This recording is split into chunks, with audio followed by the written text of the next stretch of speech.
Cool. So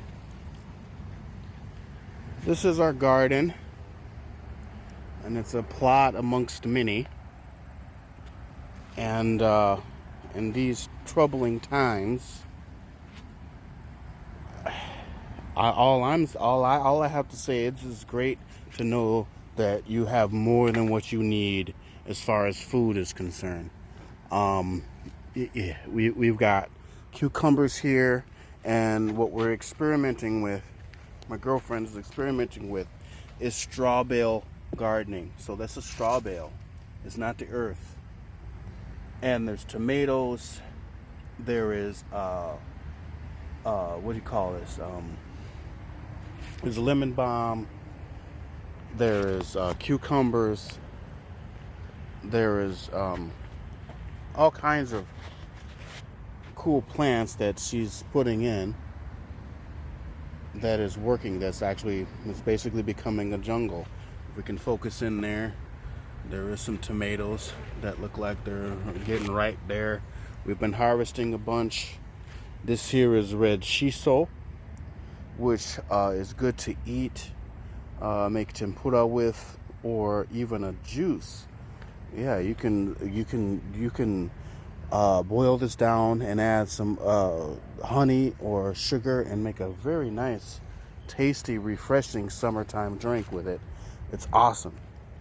And then we've got green shiso, and then you can fry this up. This is really good. You can actually put this in tempura, and it's really, really good.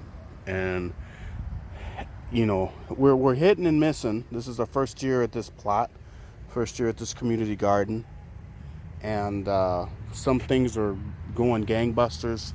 Some things are not. You know, they're not so much, right? But it's a learning experience for both of us. We've got carrots that are coming up here. These are Japanese eggplants, and we might have one there. Yep, that one might be ready to be harvested soon. Kale, a bunch of kale. Kale is good for you. Celery, lots of celery here going on. Oh yeah. And then onion. And then there is some comfrey over there, over back that way, but I'm trying to be mindful where I step.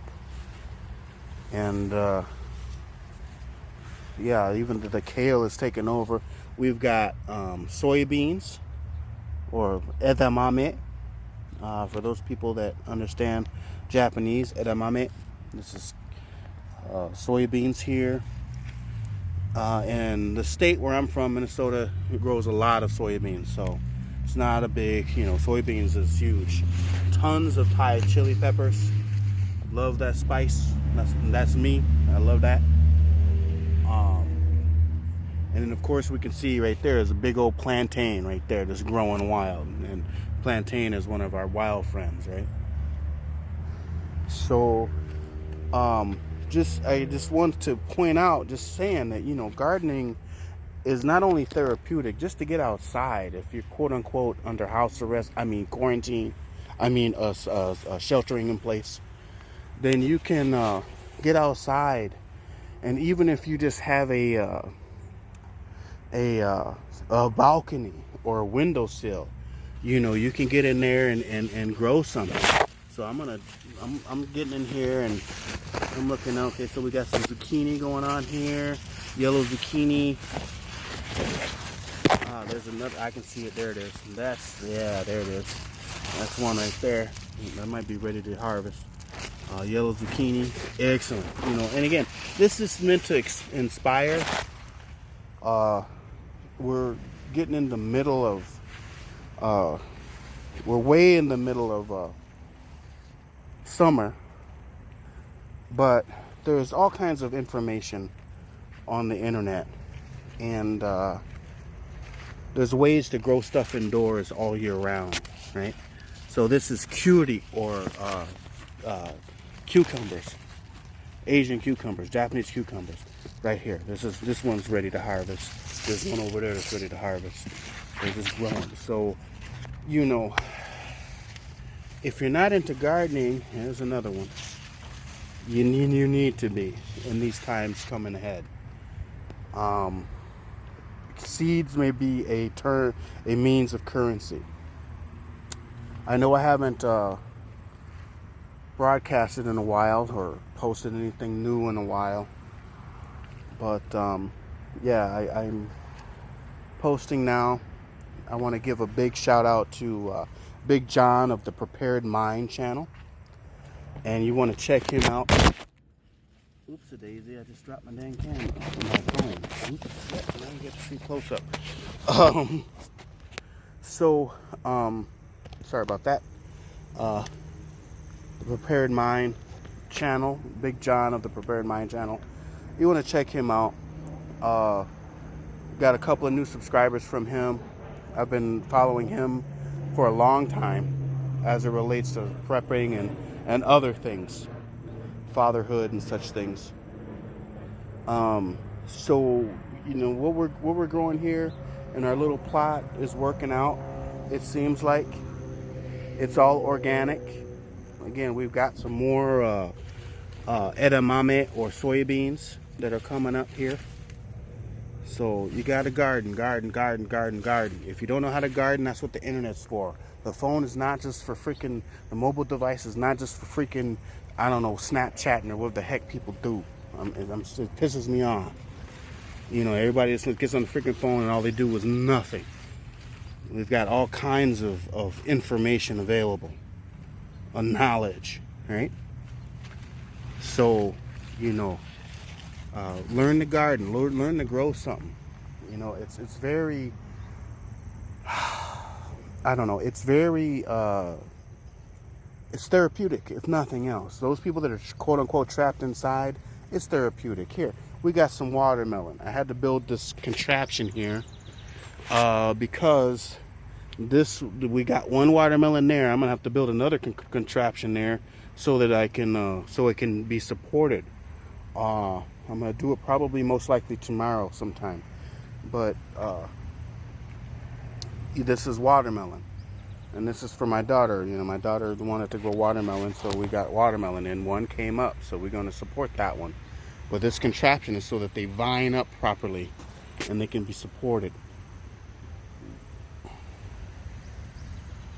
Now, one of the main things that I'm going to show is my what I was really trying to experiment with is the Three Sisters. I live in an apartment building now. I don't have my own house or land, so it's great that we're able to rent a plot here. It's $20 for the year. It's very awesome, and hopefully you can see everybody's got their own thing going on. Those are giant sunflowers that are about to bloom up there. It's gorgeous today. Not too hot, not too humid, but yeah. And there's many people from all over the world. Karen, Nepalese, Vietnamese, Hmong, you know, just all kinds of people out here doing their thing. And it's fun to learn from them. It's fun to see their growing technology, what they do, how they do things. There's a structure over there, and that's growing some things. Is awesome, right? This is a beautiful thing. Gardening is a beautiful thing. These people come here with this knowledge already. We as Americans, we figure, oh, we got to go to the grocery store to get some corn, right?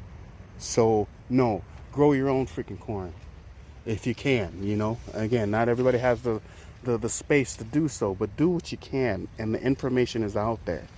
But the Three Sisters here is what's going on. Is the Three Sisters is we have the squash, and we also have the neighboring cutie or cucumber that's going to keep the competing plants, I will not say weeds, but the competing plants at bay, so that the other plants that you're targeting can grow.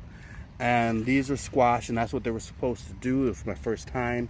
My timing was off, but what we can see here is we can see a vine, and there's another vine, and there's the bean, and the bean acts as a stabilizer for the corn stalk.